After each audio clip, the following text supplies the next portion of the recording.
ce décor. Il est temps qu'on casse des portes. Si tant d'entre elles balance des bords, c'est car longtemps que le vase déborde.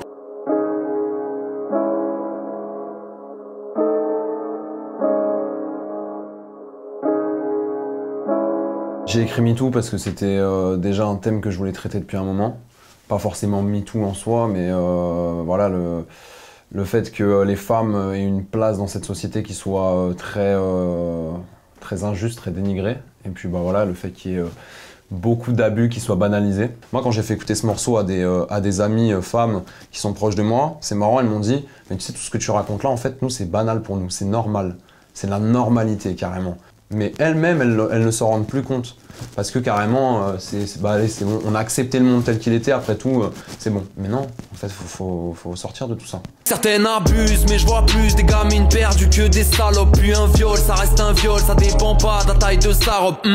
Et toi qui cries, c'est toutes les mêmes, t'as rien compris. Oh la salope dans cette histoire, c'est surtout toi et ta connerie. Encore une fois, toi qui es dans le jugement bête et méchant, bah c'est toi la salope. Parce qu'en fait, c'est ça, encore une fois, c'est comme celui qui est méchant qui va se moquer. Mais c'est toi le bouffon, en fait, tu vas te moquer comme ça, c'est facile. Étouffée par son étreinte, rares sont celles qui portent plainte. En finale au tribunal, on dira qu'elle le voulait peut-être un peu.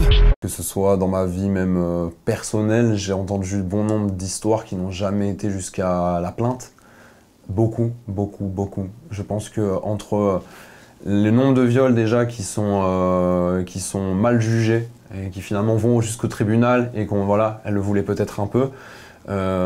Bah finalement, il y en a aussi beaucoup des plaintes qui sont jamais déposées. Son homme l'a mis au pied du mur, cette nuit c'est pas ce dont elle rêvait. Car le viol c'est pas que dans la rue, même en couple ça peut t'arriver. J'ai parlé avec un certain nombre de femmes dans ma vie et j'ai souvent entendu des choses qui étaient récurrentes. Et d'entendre cette récurrence en fait, chez autant de femmes, je me suis dit mais c'est pas possible que ce soit aussi grave et aussi silencieux comme souffrance. Tu me crois pas, viens voir les chiffres.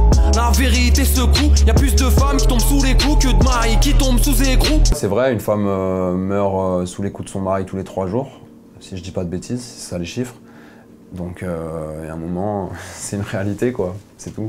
Donc oui j'ai peur que ma fille trime dans un monde qui voudra l'objectiver, monétiser son corps jusqu'à le mettre en vitrine ici. Être une femme est un combat ici, leur courage m'empêche de dire le mot victime, sache qu'on est tous un peu coupables.